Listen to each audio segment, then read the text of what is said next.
following is a special multimedia presentation from NorthJerseySports.com. Brought to you by the Bergen County Education Association. Bergen County Public Schools work because the BCEA works with you.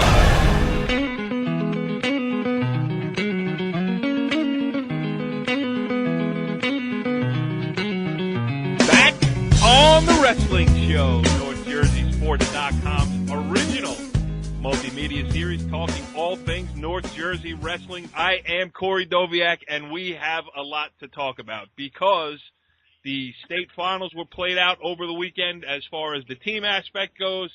District tournament coming up, and we're going to preview everything. But before we get to who will be coming on later, let's talk about who's here now as I welcome in my co-host, Kenny Sarajan. What's going on, Kenny? Hey, we got too much to talk about. All right, let's go. All right. And we'd like to send out a welcome back to our friend Tom Gallione, the head coach of the Pascack Valley wrestling team. A kid that worked hard to achieve the level that he got to. And worked hard to get back on the show after a 2-week absence. Tommy, we missed you. It's good. I'm good. Glad to be back. Happy to be back, 2 weeks off and you flub your first line, Tommy? Also here with us tonight, a guy stepping into the Ricky chair for the second straight week. He is former Westwood head coach and all-around man of wrestling knowledge, Mike Attanasio. What's going on, At? Hey, happy to be back. Now the moment we have all been waiting for, and we do have a lot to do tonight, and We haven't all been waiting for this. I was not going to do the introduction. I'm just going to call, without all the music and without the Ave Maria, he is the Pope of Bergen County Wrestling, the assistant coach to the number one team in the state, Donnie Spataro. Donnie, what's going on? Gentlemen, how are you? Well, you tell us, Donnie. I mean, listen, it was a historic week for the Bergen Catholic Crusaders. Would you like to take this opportunity to crow a little bit?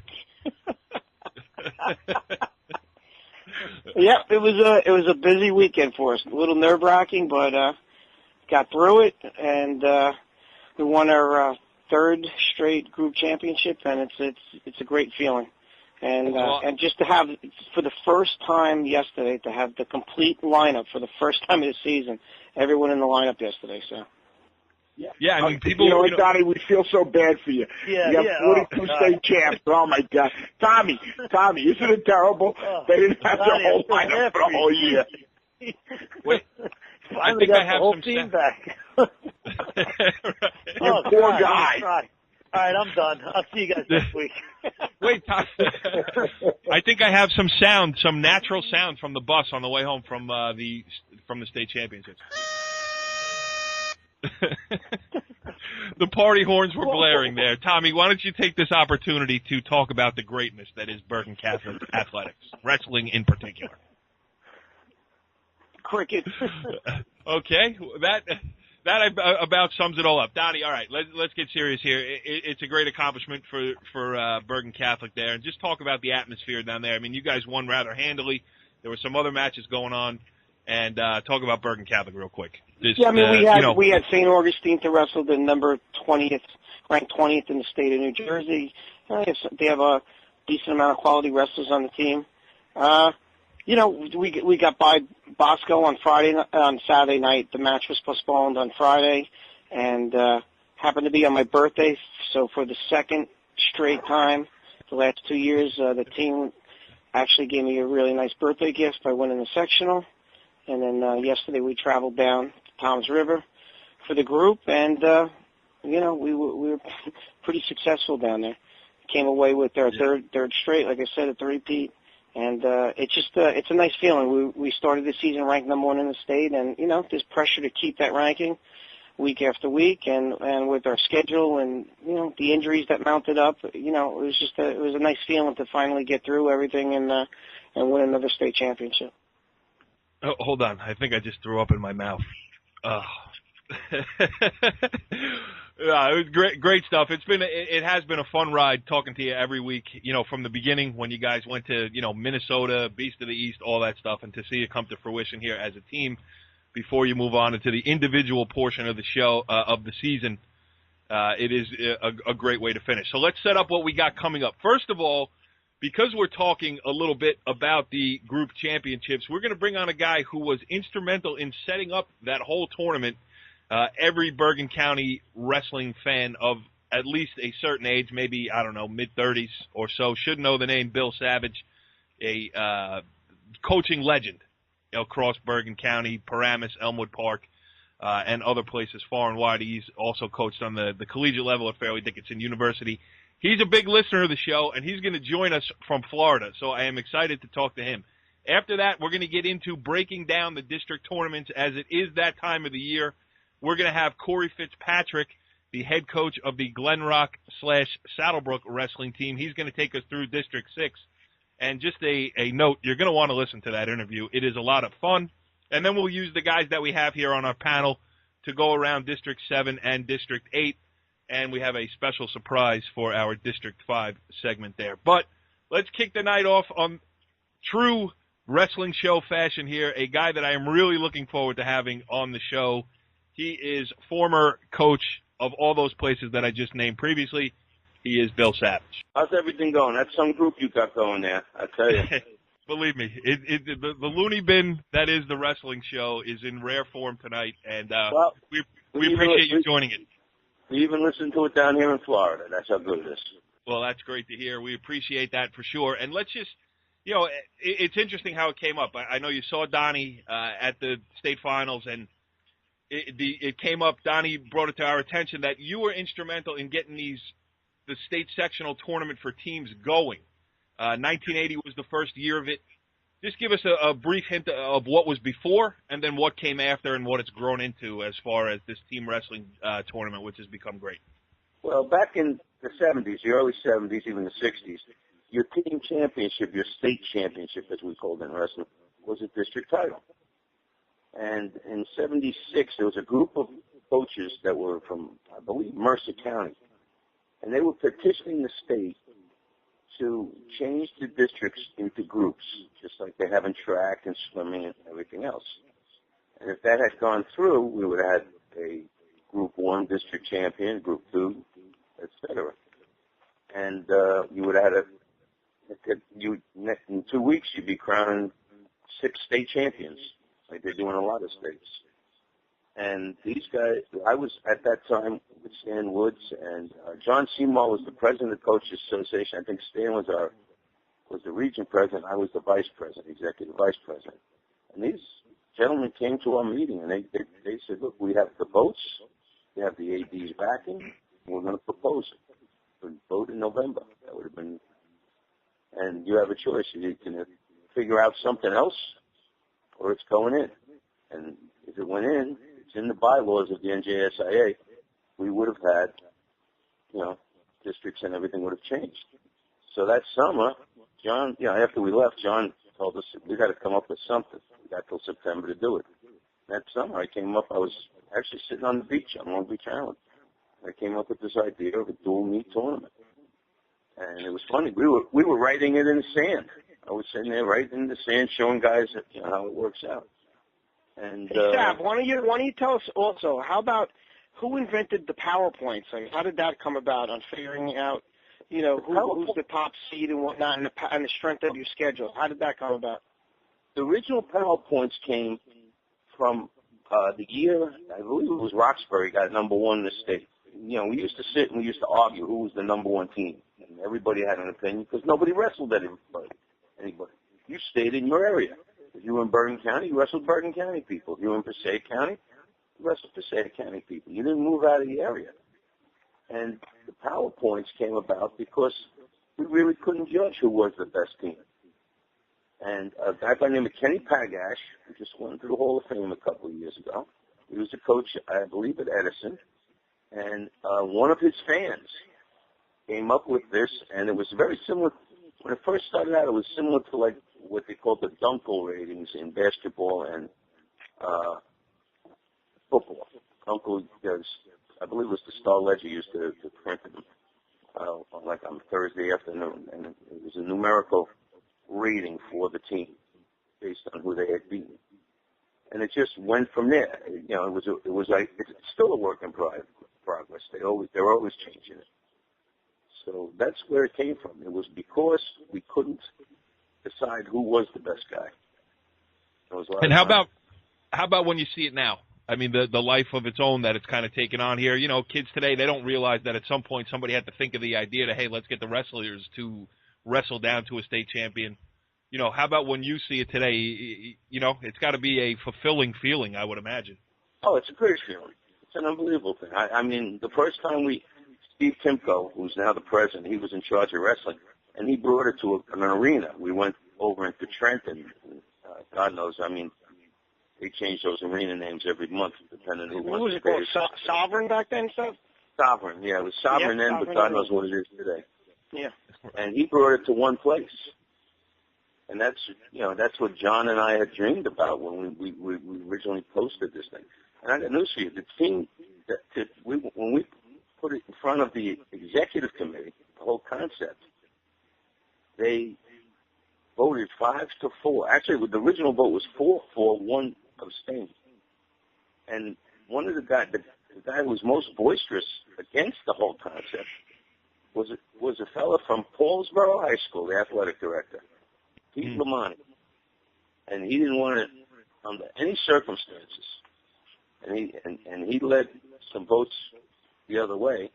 And if it wasn't for Pete, we'd have a tournament of champions today. Because once we got it passed through, the fellow who abstained was Ken Schneff, and he later changed his vote after we discussed it a little longer, so it was a 5-4 vote. That's crazy. Is there any movement? You know, Corey, it wasn't too long ago, or like Sav was saying, where they got the groups into one place, which is unbelievable today. It's a great experience. You have 3 mats going, and you know you'll have say group 1, 3, and parochial A going at one time, battling, and you got fans screaming for every different mat, thousands of people. It wasn't too long ago, I remember, the early 2000s, where the groups were still being held at a host high school. So say you were the top seed in Group 1. That school, I remember one year, even Emerson hosted the Group 1 group championships at their school. So, you know, they were scattered all around the state, and you couldn't really see all the competition. So having it under one roof today is just like, you know, you can watch 3 matches at one time going on. You know, they have the morning sessions, afternoon, night sessions. So you get, in one day, you get to see the best of the whole state being wrestled under one roof. And it's actually, hey, Donnie, Donnie, tell the story. Yesterday, you guys are wrestling in the finals, and you're able to, because you guys were kicking ass, you were able to look over the other match and see the High Point Hanover Park, which ended with High Point needing 4 straight pins to win the championship, and you were able to watch it while you were wrestling yourself. Yeah, I mean, you know, there were times where High Point and Hanover Park, 2 great teams, were going at it on the mat right next to us.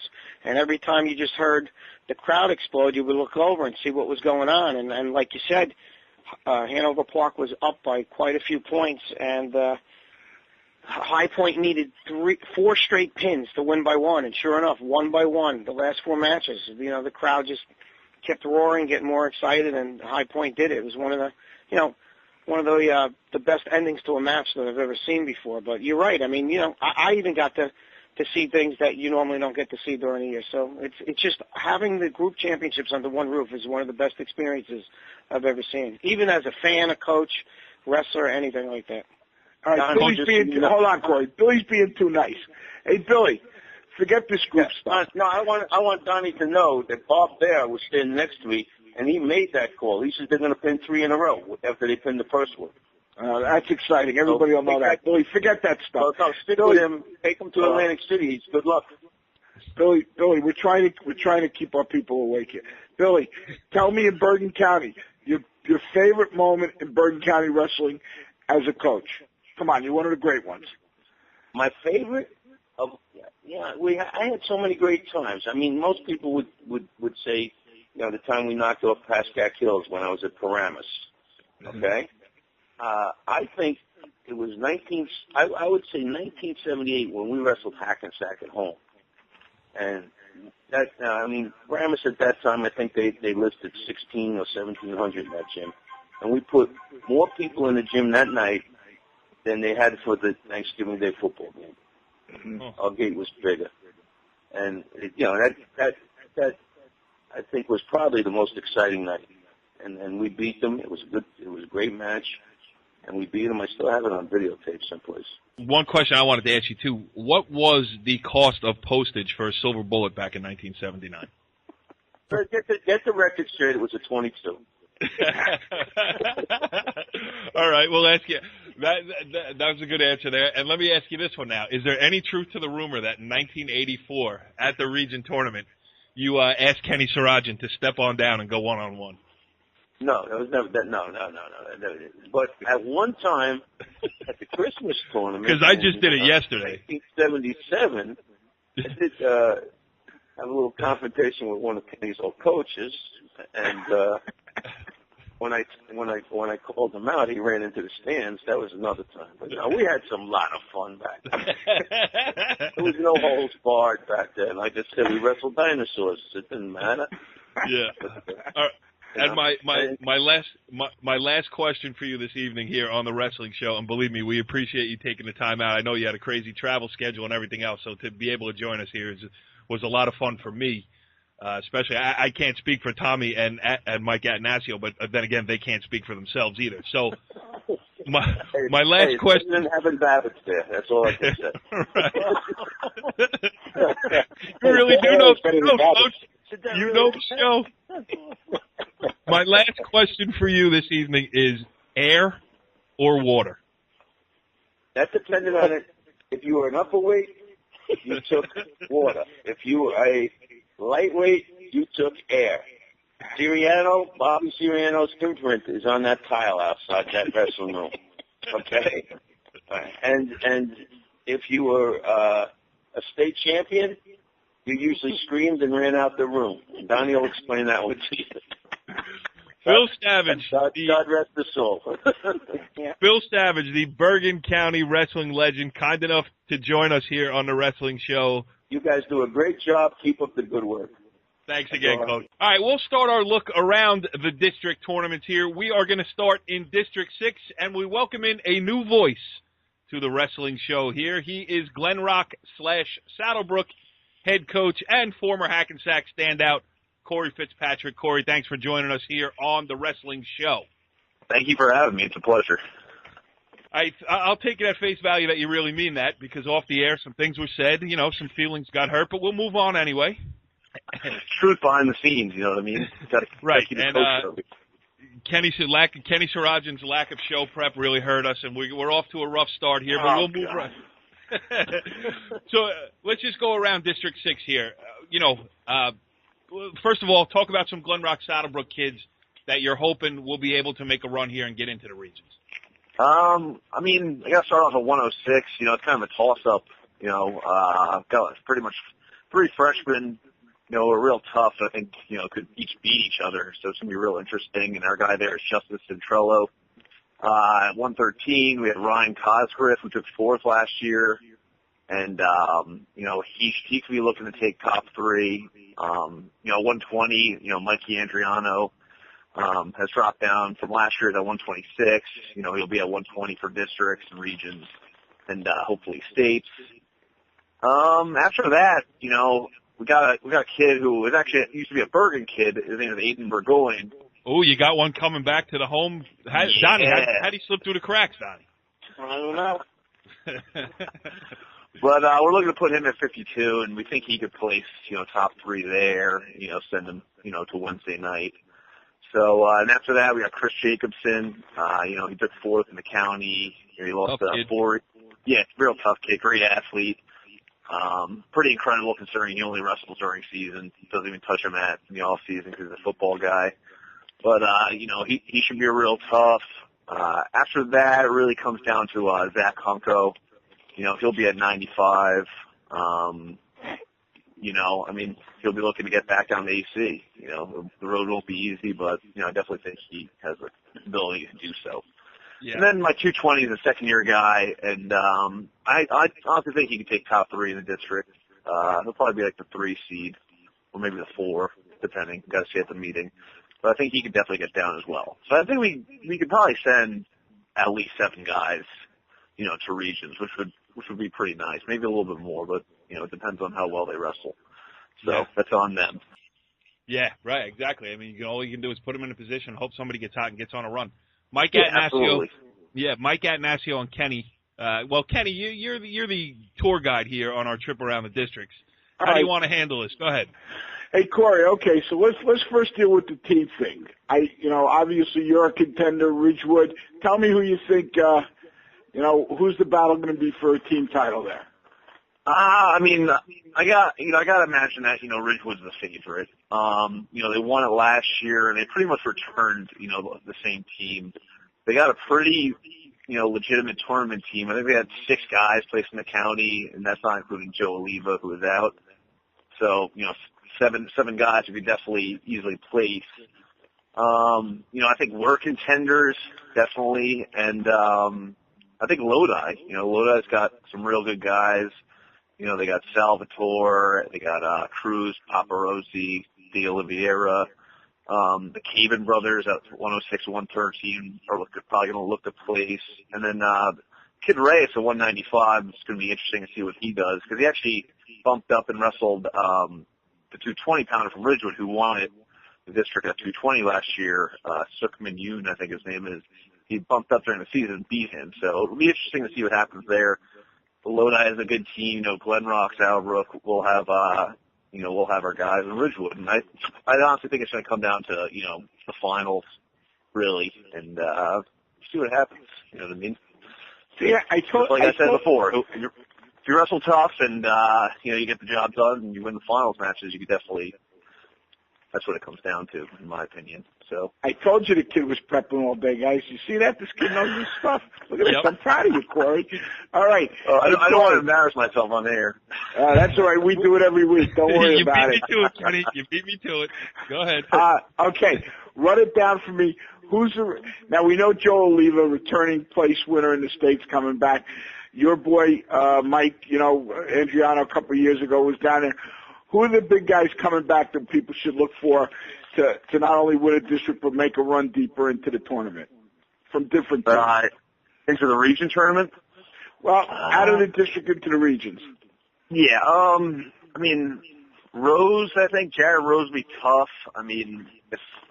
Personally, if I were him, I'd go 32, because I think 38 is just a real tough weight class and, in the region, but I think he can still do well. Hunko. That's from Fairlawn. Hold on. Yeah. You got to tell where they're from. Rose is from Fairlawn. Sorry. Yeah, okay, sorry. I'm just assuming. I got to do everything. Yeah, Jared Rose from Fairlawn. Took second in the county, lost to Travato in the finals. Real tough wrestler. Oliva will be back, and, it'll probably be a fight for third in the region at 38 for Jared Rose, but I definitely think he could do well in the region. Salvatore seems to do pretty well from Lodi every year. Chris Jacobson from Glen Rock Saddlebrook, he took 4th in the region last year after only wrestling 5 matches, coming back late in the season. I think he can make a run. Hunko, from Glen Rock Saddlebrook, he took, 3rd in the region last year. Other than that, there's a couple kids. I'd say probably Gardner could do well at 45. He's from Ridgewood. He took 4th in the region last year. All right, let me ask you this now. Assuming Rose goes 38, obviously, that's a nice head-to-head. Assuming him at 38, what's the deepest weight class in your district? Deepest weight class, besides 38, because 38 is our deepest weight class by far. Okay. In our besides that, I'd say probably 45. He'll have Gardner from Ridgewood. He'll have De Oliveira, who's like the returning district champ from Lodi. He's pretty tough. The kid from Garfield, Barno, he's pretty tough as well. So 45 will be pretty competitive. Other weight classes, I think 106 is a toss-up as well.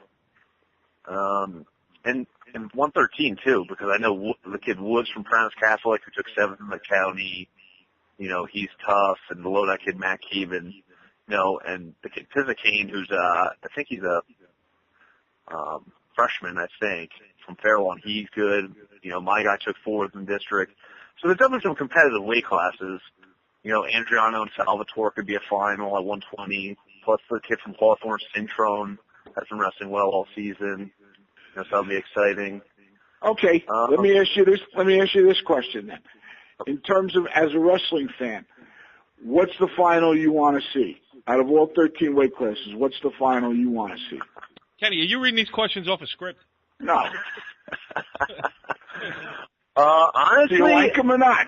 I do. I'm very impressed. You're keeping the show moving. You cracked the whip on him when he didn't mention what town they were from. Well, you're keeping everybody else quiet. I mean, Donnie hasn't crowed about a state championship in about 4 minutes. You are doing an excellent job. I think the kid's getting paid for every freaking name that he says, so I got to keep moving. Jesus, come on. Corey's got goggles on, his signature goggles from his Hackensack wrestling days on. Keep going. Oh, no. Toughest final, I mean, I'd probably say 126. Cruz from Lodi, I think he's real tough. And then you have the kid Cavallaro from PC, who took second at 120 last year. Cruz actually took third at 120. Cavallaro took second. So I think that would be a good final. Also, I don't think Oliva and anybody else will be.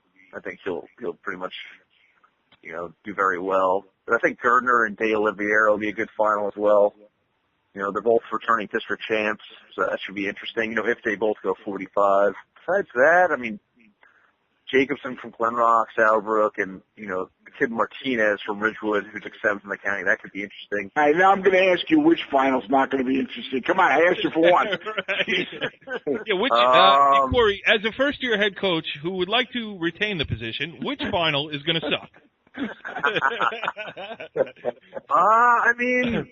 No, you don't have to. Don't go it, kid. A final that may be kind of like, I don't know. Just, I think Oliva's just going to beat up anybody he wrestles in the final. Cause I think he's obviously going to wrestle D1 at UPenn.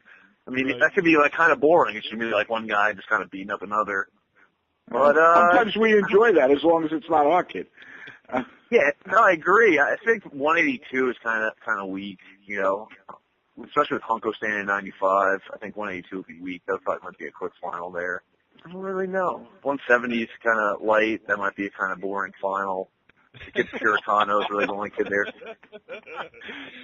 that mean to say boring final? I hope these kids aren't listening. No, but Corey, go on the website, NorthJerseySports.com, and on the front page you will find a link to a form. It's called Donnie Spataro's Media Relations Class. So fill out that form, send it back in, and we're having you back on for the region tournament. That was great. Any other questions? No, I think you've done enough. I think you did a great job. I can probably talk for hours.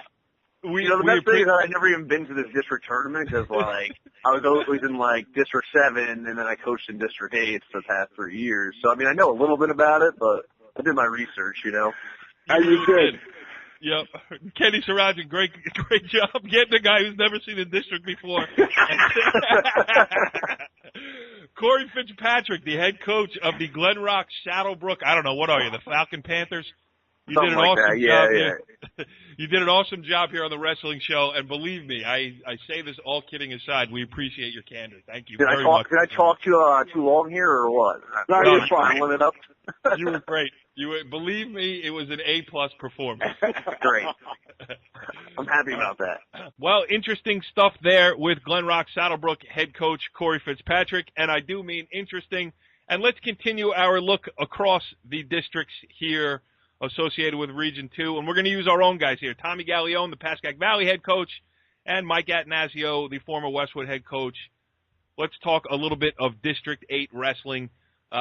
Using Kenny's format from before, let's start with you, get an outsider's perspective on what you think the team race is going to look like. Well, I think, you look at Riverdale and St. Joe's, it's the top two teams. If you would have asked me earlier in the year, I probably would have thought St. Joe's would be my pick, but I'm leaning towards Riverdale right now. I feel like the team is real hot. They gave High Point a nice match last week, and it seems like injuries have been a little bit of an issue for St. Joe's. So I'm going to go with Riverdale. What do you think, Tom? Same thing. As I look at it, I think Riverdale is we wrestled them about 2-3 weeks ago, and they were just as tough as anything. And, if I look at it now, just looking at the stuff earlier today, I see, maybe 8, 9 guys placing from their team, which, I think is going to be tough to beat from any other team in our district. But, there's always, St. Joe's is always tough, and there's always a few other teams that will be up close to the top, Tommy, talk about your guys a little bit. How many are you hoping to get through, and, give us a breakdown of Pascack Valley heading into the districts. I got, obviously the 2 seniors in the center, Danny White at 138, who actually this weekend just won his 100th match, so that was nice for him. And Alex Moore, both have made it to the regions. Alex was a 4th in the region last year, and Danny was, 5th, 6th in the region. Big things for the 2 of them. I know they have big expectations. And then I got a guy at 170. He's a senior. He just started wrestling last year. Having a nice little season. He's got about 18 wins right now. It would be great to get him through. And then my heavyweight. He used to wrestle early, in elementary school and junior program, and just came back out again this year as a senior. And he's 22-2. His 2 losses were both in overtime. One to the kid Stanley from Pascack Hills, who is a 220-pounder, but everyone knows is pretty tough. He lost to him 5-1 in overtime. So those 4 guys, and we got another guy at 132 that, made some noise with a nice win over Lane from Demarest. So, if we could get him into the top 3, that would be nice for him to, to end his career. That's kind of what we're looking at for this year. Kenny, how come you don't reprimand Tommy for not mentioning the names? I mean, you were all over Corey Fitzpatrick for not giving the town. I think there's a little nepotism going on here on the wrestling show. No, he's talking about Pascack Valley kids. If you'd pay attention to the beginning of the show, he was talking about Pascack Valley. When you ask him about other people, he'll give the towns. I said the name. He said it's 220-pounder, and he didn't give a name. You're not paying attention. By 200, it's Colin Burns. Sorry, Colin Burns. We're keeping it a secret. We're keeping it a secret. Not many people know about him yet. All right, Kenny, go ahead now. Ask a question. All right, Tommy. First Tommy, then At. Tell me what you think. Who's returning in the weight class? Oh boy, see this you go on forever here. Yeah, I'll figure it out. Who's the returning guys we should be watching for? Tommy and At. I mean, you got the kid from St. Joe's, at 106. You have Rubinetti from Demarest. You have, Torelli and Worthington. Alex Moore's the returning champ. I mean, the list goes on and on. I mean, I'm not going to go through them all. I'll leave Mike with some. Up in the upper weight, that they got Wilkins as a returning district champ. So those are the guys returning, and I think there's a bunch more that Mike could add to. Go ahead, Mike. Oh, you know what? This district, we've been in this district for a while, and it's always the same way. It's a lot of depth.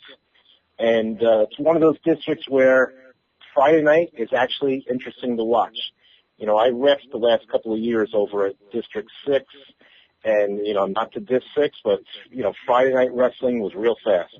A lot of mismatches. The 4 or 5 matches every once in a while are interesting. But in District 8, Friday night usually has a whole bunch of real good matches, and there's a lot of good guys coming back. When you look at the standings at the end, somebody's got to take last place, and usually, like this year, that last place team is probably going to be a team with a winning record, which is, kind of tough to be last place at the end of the year. But like Tommy said, there's a lot of talented guys coming back. Well, I'm going to hit on a couple, too. To kind of piggyback, Kenny, sorry to interrupt you. Kind of piggyback what Mike said. I think last year we had 4, maybe 5, but I know kids with 20 losses lose on Friday night last year. So you mean 20 wins? 20 wins, sorry, excuse me. I've been out for a few weeks. I forgot what I was saying. You a kid with 20 wins lose on Friday night. 4 or 5 of them. Now that's like, you go to some other districts, kids with 8, 9 wins are moving on to the region. So, like Mike said, there's a lot of depth. I look at, some of these weight classes. You can name 4 or 5 kids that can easily place. 1 through. Well, look at 145, Tommy. Let's talk about 145. You got the kid from St. Joe's, Zavatoski. You got your kid, Alex Moore. You got, depending on where he goes, Lynch from Riverdale, and then possibly even, I don't know, is Nigro there? I mean, is somebody going to bump up? Is somebody going to leave? What's going to happen? Well, to talk about that, you have Lynch, you have Niagara, you have Moore, you have Zavitowski. You also have Aiello from Old Patan, who actually just this past weekend went down to 38. So that kind of gives you an idea. Maybe he's thinking go down, but 38 isn't much easier either with Danny White and Dal Cortivo and Ross. So, I mean, those two weight classes right there, there's going to be 2 or 3 guys going on that, you know, you put them in some of these other districts, they'd be a district champ just walking out there. So, you know, it's tough. Not easy district at all. Mikey, what do you see? You know, we hit 38 and 45. What other weight classes do you see as a crowded weight class? Well, 103, Tropea from St. Joe's and Robles from Emerson will probably make a great final. I'm really interested in 195 from the Julie and Carfagno. Sounds like a great final to me. There's depth at 182. I feel like there's about 5 or 6 weight classes where the semifinals are going to be really, really exciting to see who gets through next to the finals. Hey guys, something that we brought up last year. Just a side note. Districts still this year have their own right or decision whether to have the tournament in 1 day or 2 days. What's still your opinion on that? Go ahead, Tommy. You're in the middle of it. We're going 2 days, at least as of now. I mean, I still like the 2 days. I think the one year we did it with that 1 day just because of the snow, and I know we had to do it. It made for a long day. You know, I think the 2 days is a lot better. We have enough long days in wrestling with all the quads and tries and stuff on Saturdays. So I like personally breaking it up into 2 days, but that's just me. Yeah. Hi, Kat. I'm a big fan of 1 day. I was there for that year. We had it in 1 day. I kind of liked it. I like making weight only once on the weekend and kind of gets them ready for, regions and states who are going to wrestle a whole bunch of matches in 1 day with tough competition. But I agree, for a district like ours with a lot of depth, some of those Friday night matches are pretty hotly contested. It can be a little tough. And if you're a district that has maybe not quite the depth, then going 1 day to me is a no-brainer. But I am a fan of the 1 day. I kind of like the way I'll have to agree with Mike. I'm more of a fan.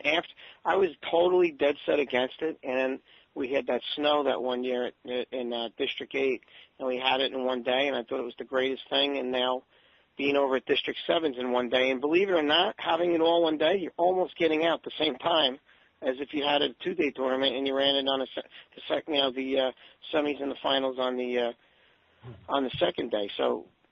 And the one benefit I like is just having the kids weigh in once. I don't understand the benefit. Nice part about it, yeah. I don't understand the benefit of a top seed having to make weight and possibly wrestling a kid that's 2 and 19 and then having to make weight again the next day. That just, to me, that makes no sense with the weigh-ins. But that's just my opinion. Donnie, I'm going to disagree with you for 2 reasons, though.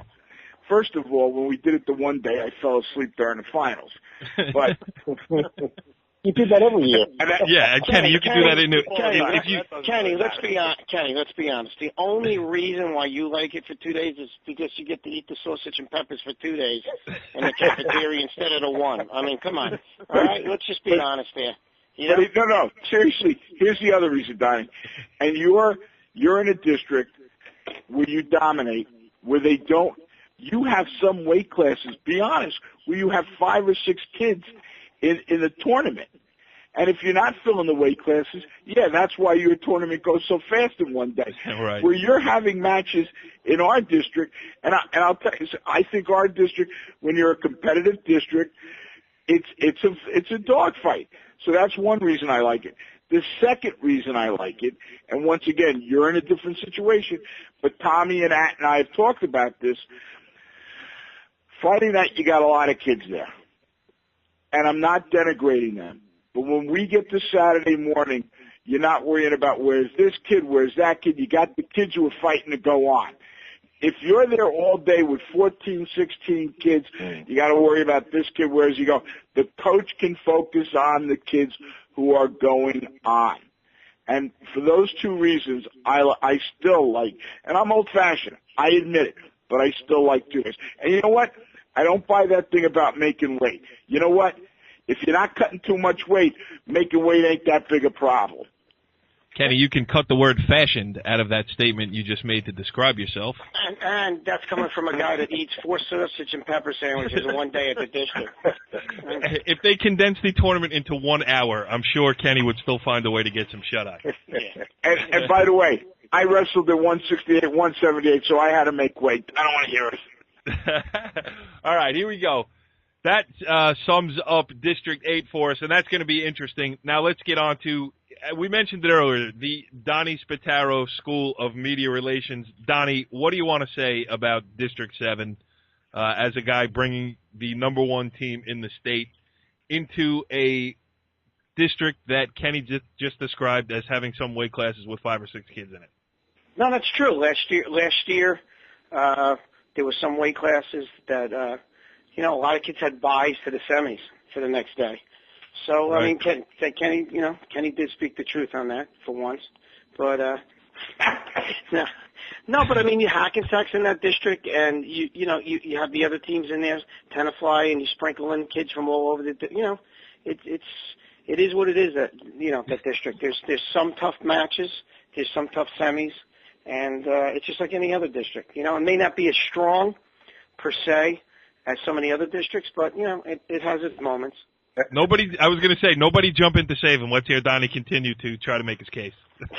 What's the deepest weight class? What's that? What's the deepest weight class? It depends who's going to go where. I mean, it's hard to say, guys. Come on. Who Donnie, do you think's going to win it as a team? I don't know. I mean, it should be between hopefully us and Hackensack. Can we get Fitzpatrick back on the phone? Donnie, tell us which final is going to suck. Nah, you know what? I'll leave that up to Corey Fitzpatrick for that. All right. Well, seriously, no, Donnie, come on, give me a good final. Because the Hackensack kids are tough. We're jerking around here, but let's talk. Those kids are tough kids. What do you like? The Hackensack kids are very tough kids. They had a great season this year. They are. They're just tough physical kids. Those Hackensack kids. And you got the Suarez kid in New Milford. New Milford's got a couple of good kids too. Sure. Who does? That's what I said. You got to sprinkle in the other teams, and there's kids. Yep. Right. There's competitive weight classes. So tell me which they are. Talk about the New Milford kid. Tell me about the Hackensack kids. Hold on. God. Is this thing on? Yeah. Donnie, would you like to move on to District 5 at this point? Yeah, that would be nice.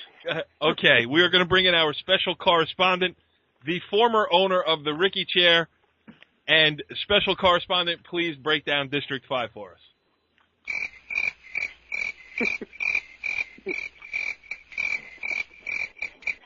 Another outstanding appearance, and we appreciate your show prep and everything you brought to us here on this edition of the Wrestling Show. Kenny, what do you think? I'm exhausted. Ricky knows how to turn a phrase. Oh, well, the district tournaments are upon us here. We are going to follow them closely. Obviously, we're going to bring on more people next week with kids still in the fight heading on to the regions. But I think for this edition of the Wrestling Show, Bill Savage, Corey Fitzpatrick, our very own Donnie Spataro, and his sterling insight into District 7, plus Tommy and Mike Attanasio really breaking down District 8. I think we had a lot of good information in this show tonight. Kenny, do you agree? Okay, you think I can hang up now? Follow the leader.